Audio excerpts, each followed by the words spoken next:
Rencontre avec un artiste, entre guillemets. Il n'est ni peintre ni sculpteur, il est épithésiste. Oui, un épithésiste, ça c'est simple encore, c'est une personne qui fabrique des épithèses. Alors l'épithèse c'est quoi? C'est un mot qui vient du grec, de épi, dessus, et tithémi, je place. En fait, ces épithèses, ce sont des prothèses, mais pas n'importe lesquelles, des prothèses faciales.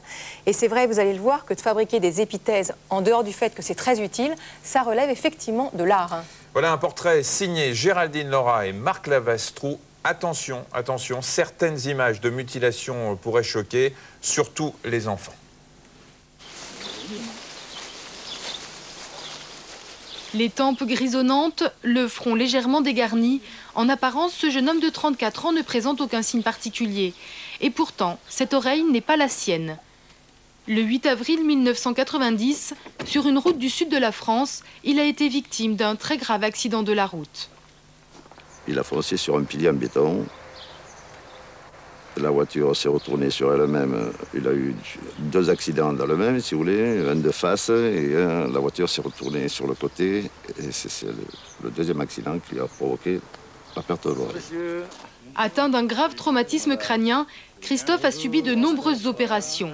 Mais son oreille, c'est à cet homme qu'il la doit. Il fabrique des prothèses du visage, des épithèses. Une épithèse, c'est une partie de visage ou de cou qui manque sur le patient et qu'il faut reconstituer en silicone chirurgical. On le fait à la teinte de la peau, de manière à ce que ça se confonde bien dans le visage et que ce soit bien harmonieux. Pour réaliser l'épithèse de Christophe, Daniel Goyot a travaillé sur le moule de l'oreille de son frère. L'épithèse finale a la forme et la couleur d'une vraie oreille, mais celle-ci est démontable. Elle se compose de 2 éléments. Le premier, une barre en or ancrée directement dans l'os. Le second, le pavillon, se clip sur cette barre. Ce type de prothèse est le plus pratique. Christophe ne l'enlève que pour dormir. Ça peut arriver, à ce moment-là, ça se voit, mais là, non. Jusqu'à présent, Henri ne portait jamais de lunettes. Mais depuis quelques mois, il ne les quitte plus. Ce sont elles qui portent sa prothèse de nez. En effet, à la suite de plusieurs mélanomes récidivants, Henri a dû se ranger au diagnostic de son médecin. On n'a pas hésité à me dire il n'y a pas d'autre solution que de faire l'ablation de nasale carrément. Et ça a été quand même assez dur à admettre parce que quand on se voit du jour au lendemain sans nez, mais comme je réalisais, j'étais très conscient de mon cas, et je me doutais très bien qu'un jour ou l'autre, je finirais par passer l'arme à gauche, comme on dit. Et je n'avais pas d'autre solution que de passer par les mains du chirurgien. La mutilation est terrible. Réaliser une épithèse, c'est comme réaliser une sculpture. Il faut d'abord prendre une empreinte. Regardez-moi. Mais là, en fait, je finis d'ébarber le silicone d'empreinte.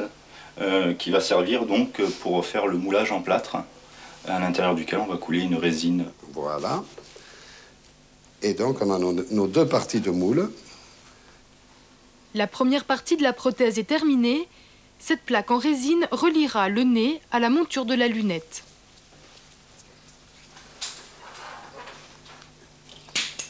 J'ai pris une forme de nez standard que je modifie en fonction de la forme du visage du patient, de son ancien nez.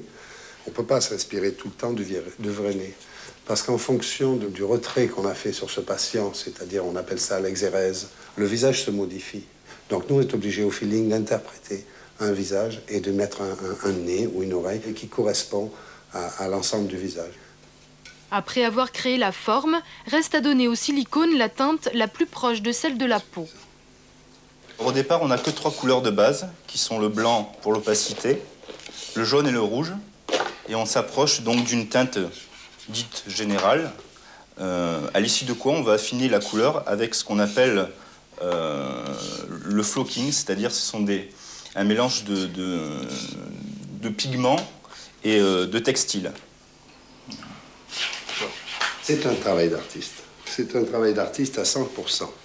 Chaque patient est une œuvre d'art. Une épithèse réussie, c'est pas une épithèse qui est belle. C'est une épithèse qui est portée. Et c'est une épithèse qui ne se voit pas. L'épithésiste pense aux moindres détails. C'est ainsi qu'il maquille le moule pour que la prothèse ressemble le plus possible à la peau, même s'il s'agit de petits défauts. Le silicone est prêt. Reste à passer l'épithèse au four, 10 minutes et voilà le résultat. Voir les retouches qu'on va être amené à faire éventuellement, ou sinon rien. Bon, je sais très bien que c'est pas normal, mais en fait, j'ai l'impression que quand je me vois à la glace, quand je me vois s'amener, par exemple, le matin pour faire la toilette, c'est quand même...